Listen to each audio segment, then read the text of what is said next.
Yo, what's going on, everybody? This is Eric from King Pine Golf Company. We're here in an emergency video, right? This will be uploaded to YouTube. We have to get these irons out immediately to our boy Steve, right? We love our boy Steve. We're a couple days behind. So I prepped everything here, but this is our first set of P790 blackouts that we were building, right? This is the first set that we've built. And we're putting 125X Axioms, okay? And BB&F Co ferrules, okay? BB&F Co Illinois ferrules. So I'm gonna get started on these. And like I said, I've already prepped everything. And what I'm gonna do is I'm gonna talk a little bit just about some things that I've heard, some whispers. Okay, so I've heard a lot of different things, right? Posted it on our content. First of all, please like and subscribe to our YouTube channel. Our goal is to do all of our builds live on YouTube. Okay, that's our goal. We're gonna start doing that once we reach 1,000 followers. All right, so let's talk about a couple things real quick about the Axioms. Okay, I've built a lot of Axioms now, a lot of customs. Okay, we had one club failure at the beginning. The very first set that I built the blackout set of ZX7s with Axiom 125X. Okay, and I used Golf Works, which was it? The Golf Works Pro Plus epoxy, okay, and that was the long cure, okay. And since, so we had I had one failure. Since then, as far as I know of, we changed to a different epoxy, which I'm sure you guys will pick up on eventually. But once we switched to a different epoxy, as far as I know, we haven't had a failure yet, right? Okay. Another thing that I've heard is people are having failures. My advice to you, if you're having club failures, sorry,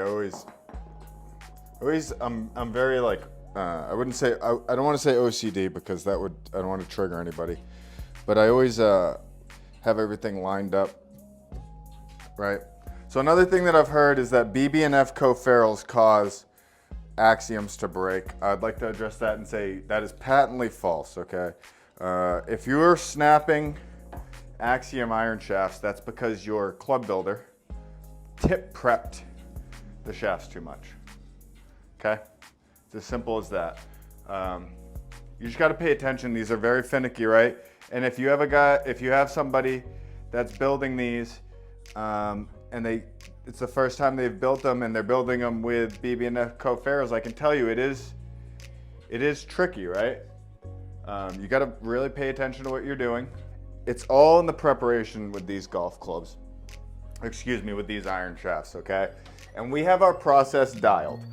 And I'd be happy to talk about our process more as time goes on, right?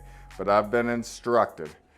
We gotta wait for our followers, you know, we gotta get our follower counts up, and then once we've taken over golf, that's when we'll start unveiling. Here's the other thing, like, I'm not getting paid by Fujikura or anything, right? We just sell a ton of their iron shafts for them because they're fantastic. We sell a lot of BB&F Co ferrules because they're fantastic. Right? We build a lot of BB&F Co ferrules because they're fantastic. We love BB&F Co. We love Fujikura. And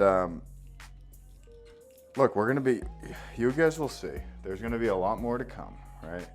But hey, if Fujikura wants to reach out to do a how-to, you know, have me do a how-to video for people to, look,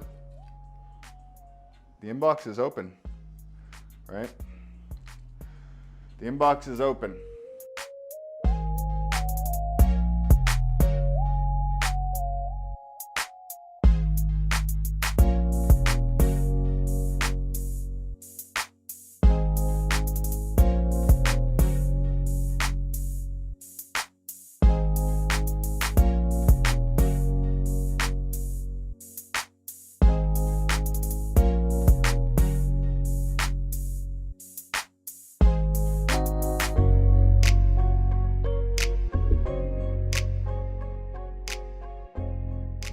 Good, okay, 3 down, baby. Well, almost. All right, so real quick, let's go back to talking about what we were talking about. The most important thing with the Axiom iron shafts is what? Like anything else, like any fine piece of machinery, right? Why do you buy a Mercedes-Benz? For the craftsmanship, okay? They're not putting together Mercedes-Benz in the Hyundai factory, ladies and gentlemen. Okay, you gotta know what you're doing with these iron shafts. You gotta be very careful. You have to treat them like they're $115 a piece. Otherwise, what's gonna happen? If you don't respect the fact that these things are literally cutting edge technology and you don't prepare them like they're cutting edge piece of technology, then you're right. You're gonna have club failures, you're gonna have breakages, you're not gonna be able to put BB&F Co ferrules on. But if you engineer your processes, right? That's not big enough. If you engineer your processes and you try to improve your processes, guys, and I'm talking to club builders, look at your processes and I'll help you guys once we're a little bit bigger, I promise you. The biggest thing that I learned, right, the carryover that I have from my precision machining, especially with certain types of contracts, that's a good way to put it. There's certain types of contracts that you have to document your processes the entire time, right? And so that there's insurances in the processes to make sure that these, so you have certain safety protocols, not safe, well, you have safety in a sense of like your physical safety, but safety protocols engineered into your processes. And I just have taken that same mentality, right? It might be overkill. So like a club builder that doesn't use a caliper might say that, might tell me that it's overkill, right? What I do. But when somebody's spending, you know, $1,600, $1,700 on a new set of irons, or even if you're somebody that's not even buying like Axioms, like it's my opinion that you deserve to know everything. Like there's a place, I'm gonna give a free shout out. There's a place here called Main Running Company, right? And I've said that you get better service walking into Main Running Companies and spending spending $100 on a pair of running sneakers. So you get better customer service there than you do at the local golf shop. And so we take that mentality and that's what we, you know, that's the mentality that we're bringing into this. That's the King Pine mentality. An attitude of gratitude and never settling. We're never settling and we're always looking to improve, right? So if you're new here to the Instagram, to the YouTube channel, please go follow our Instagram. Please like and subscribe. I always forget to say like and subscribe, right? The goal is for us to build these crazy clubs every single day live. So I don't know, let me know in the comments what you guys want to talk about, okay? We'll talk about everything. We'll answer your golf questions.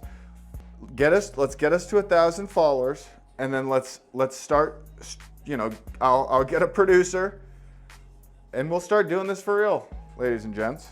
For real.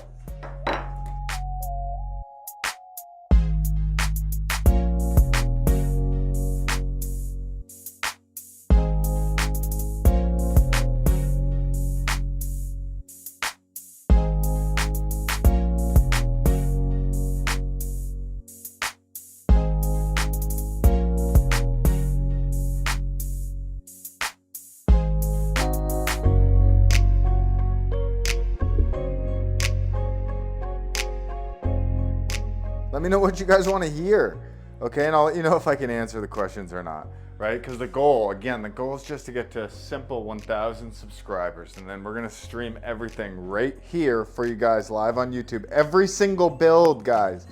Every single build, that's the goal, right? So we're warming up. We're trying to figure it out, okay? We're learning how to YouTube. That's what we're doing. All right, so we got the final club here of our P790 build. Look at that, even on the last shaft, I'm still checking to make sure I have the right shaft. That's how like what I was talking to you guys about process, that's how driven it into my mind, the process is. Why?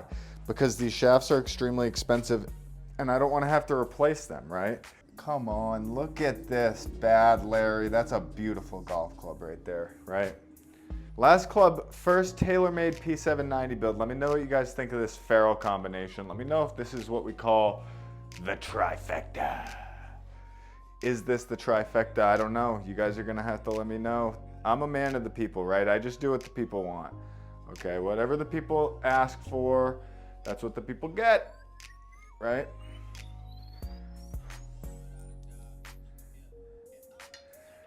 Right? What was that? He had too much epoxy and he didn't clean it up like a Squidward. No, no, no, no, no. Look at that maneuver. So here's the deal. I'm gonna cut this. Right? And then we're gonna come back after I turn the ferrules, after I cut them, and we'll grip them. We'll grip them and bend them for the boy. And then we'll box them up and get them out of here, okay? So that's the game plan. Moving forward, we're gonna let these things sit for a little bit. All right, so here's a quick pro tip for you guys, all right? Always check your loft and line angles before you cut your iron shafts, okay?